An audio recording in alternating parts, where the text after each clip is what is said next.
নমস্কার বন্ধুরা, ঝর্ণা ঝুমা কিচেনে সবাইকে স্বাগত। আজ আমি বাটা মাছের একটা রেসিপি আপনাদের সাথে শেয়ার করব। খুব সিম্পল ভাবে তৈরি করব আর কম মশলা দিয়েই তৈরি করব। তো দেখেন, এখানে আমি 5 পিস মাছ নিয়ে নিয়েছি আর মাছগুলো ধুয়ে ভালো করে পরিষ্কার করে নিয়ে নিয়েছি। মাছে এখন নুন হলুদ মাখিয়ে নেব। দিয়ে দিলাম নুন, হলুদ গুঁড়ো,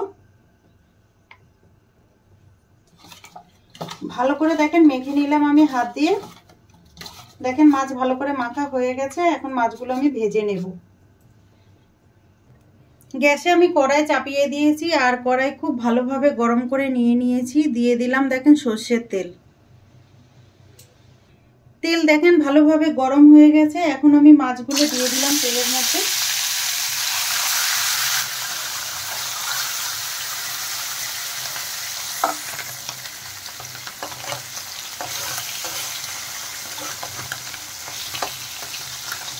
মাছ ভাজা হতে থাক, মাছের জন্য আমি মশলাটা তৈরি করে নেব। এখানে আমি সিলভারটা নিয়ে নিয়েছি, তার মধ্যে দেখেন দিয়ে দিলাম 3টে কাঁচা লঙ্কা আর দেখেন কিছু সর্ষে দিয়ে দিলাম। এগুলো আমি হলুদ সর্ষে নিয়েছি, আপনারা চাইলে লাল সর্ষেটাও নিতে পারেন। দিয়ে দিলাম গোটা জিরে, সামান্য নুন দিয়ে দিলাম। নুন দিয়ে সর্ষে বাটলে তবে গিয়ে তিতকুটে লাগবে না। এখন আমি জল দিয়ে সর্ষে বেটে নেব। সর্ষে, কাঁচা লঙ্কা আর জিরে।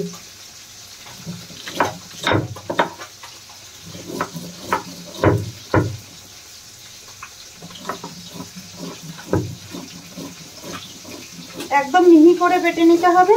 আপনারা চাইলে কিন্তু মিক্সিতেও বেটে নিতে পারেন।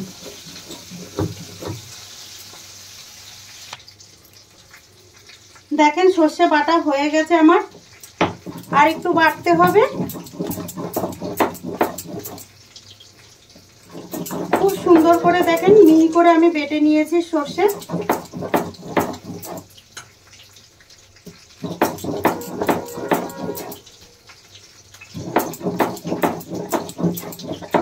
দেখেন বাটা হয়ে গেছে সর্ষে।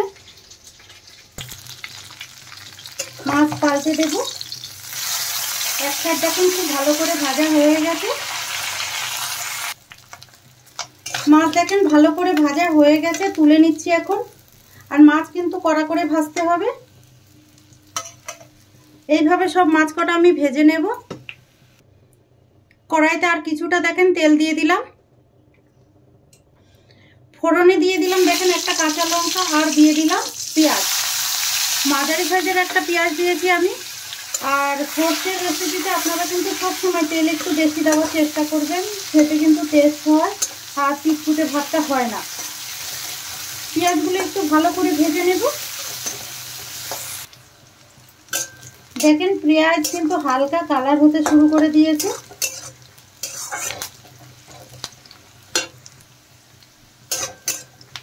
পেঁয়াজ দেখেন ভালো করে ভাজা হয়ে গেছে। এখন এর মধ্যে আমি যে সর্ষে, কাঁচা লঙ্কা, জিরে বেটে নিয়েছিলাম দিয়ে দিলাম। দিয়ে নেড়ে চেড়ে একটু কষিয়ে নেব।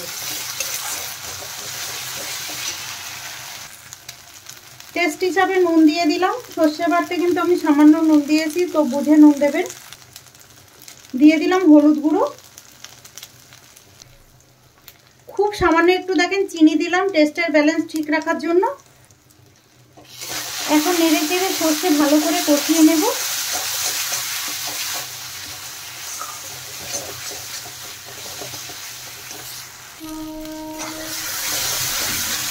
দেখেন সর্ষে কিন্তু ভালোভাবে করে কষিয়ে নিয়েছি। মশলা দেখেন ভালোভাবে কষানো হয়ে গেছে। এখন আমি জল দিয়ে দেব।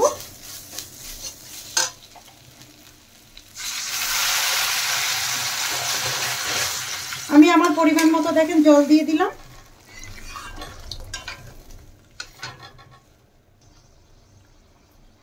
দেখেন ঝোল কিন্তু ভালো করে ফুটতে শুরু করে দিয়েছে।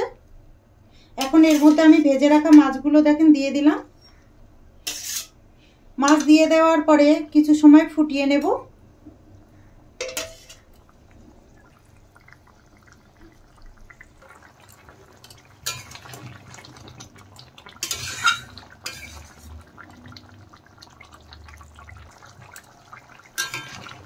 দেখেন ঝোল কিন্তু খুব সুন্দর গাঢ় হয়ে গেছে। এখন আমি দেখেন এর মধ্যে দিয়ে দিলাম কিছু ধনেপাতা কুচি। একদম বেশি ধনেপাতা দেওয়ার দরকার নেই। আর দিয়ে দিলাম কিছুটা কাঁচা সর্ষের তেল। সর্ষের রেসিপিতে একটু কাঁচা সর্ষের তেল দিলে কিন্তু খেতে খুব ভালো লাগে। দেখেন তৈরি হয়ে গেছে, এখন আমি নামিয়ে নেব।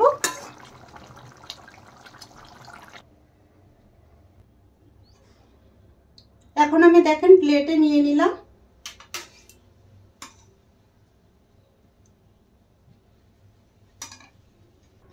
সর্ষে দিয়ে মাছের ঝোলের রেসিপিটা যদি আপনাদের ভালো লাগে তাহলে আমার চ্যানেলটাকে সাবস্ক্রাইব করবেন, লাইক করবেন, কমেন্ট করবেন আর অবশ্যই শেয়ার করবেন।